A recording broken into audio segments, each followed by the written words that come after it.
You think you know Paris, the city of light. Now, forget it. Beneath its streets, in absolute darkness, lie 6 million dead. You think you are safe? I've been where there is no light and no law. I've been where the walls breathe and where the bones stare at you. In a moment, I will tell you what true claustrophobia is and what a 200-year-old curse really feels like. If you're not afraid to get lost, stay with me. But remember, there might be no way out. Paris, a city built on love, light, and art. But beneath all that glamour, 20 meters down lies another Paris, the city of the dead. I'm not just a tourist. I'm looking for the line between history and legend, between light and darkness.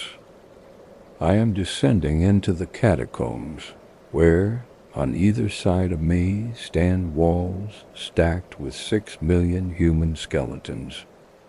6 million pairs of eyes that seem to watch my every step. In the official tourist zone, everything is clean and organized.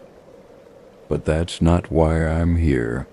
I'm here to find the least Cataphiles, the illegal labyrinths where neither light nor law can reach. And where, according to rumor, an ancient dead horror still lives. As soon as I close the heavy door behind me, the air changes. It becomes heavy, cold, and damp. I don't just feel claustrophobia. I feel the pressure of time and an endless collective curse. To understand this horror, you need to know why these bones are here. In the late 18th century, Parisian cemeteries were so overflowing that decay and disease began to threaten the living. The solution was radical, almost sacrilegious, to move millions of the dead into the abandoned limestone quarries beneath the city. They weren't just dumped. They were organized. Skulls, femurs, everything is stacked in grim patterns and walls. This isn't just a burial site. It is the architecture of death. I am walking through these corridors. It feels like a gallery where every exhibit is someone's finished life. And this is where the mystery begins. I feel a cold touch on my skin, even though there's no draft in the tunnels. It seems the bones have not accepted being disturbed. They remember their names, their fear, their pain.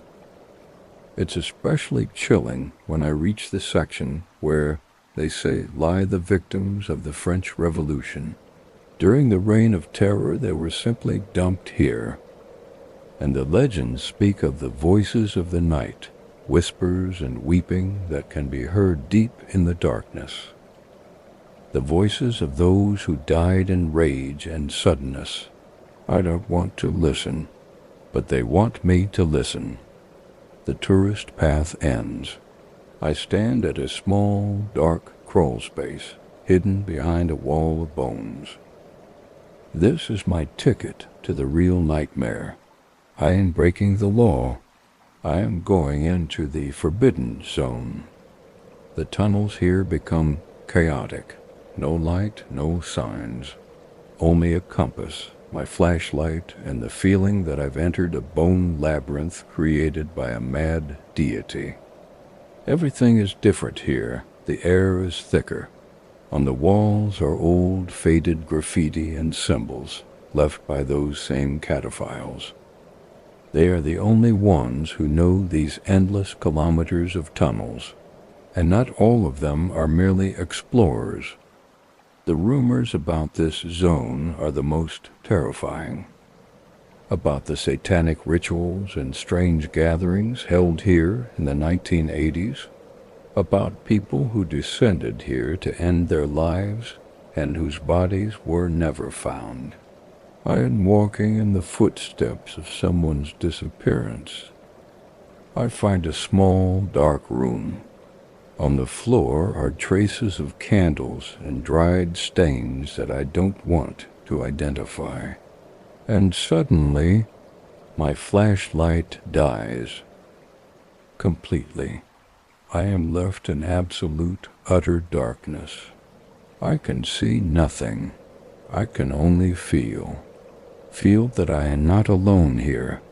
Total darkness. Claustrophobia pounds in my head. I try to turn on the backup light, but my hands are shaking.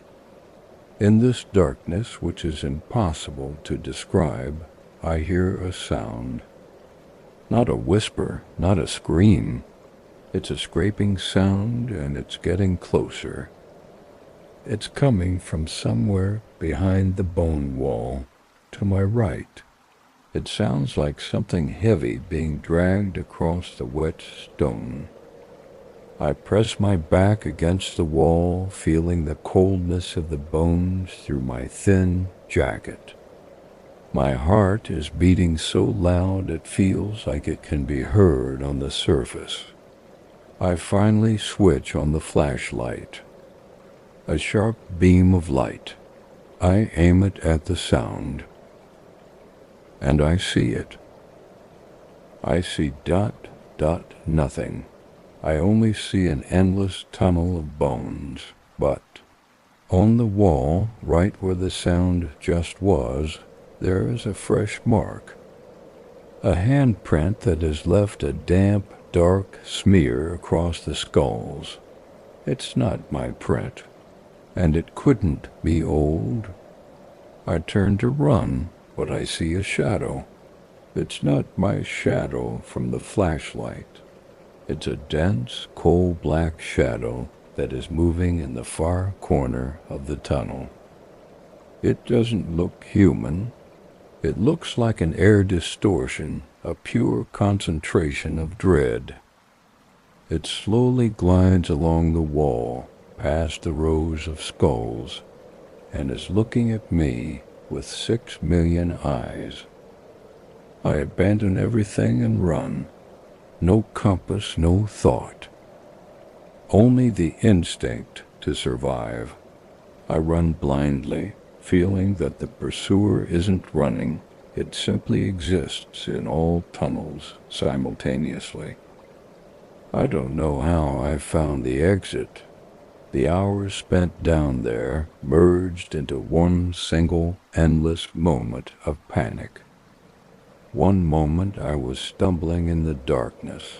The next I was at the tourist staircase. When I got out, the sunlight hit my eyes. I saw Paris. Laughter, bustle, blue sky. Everything seemed fake, unreal. As if I had returned from a place that should not exist. I was beneath Paris, and I met more than just bones there.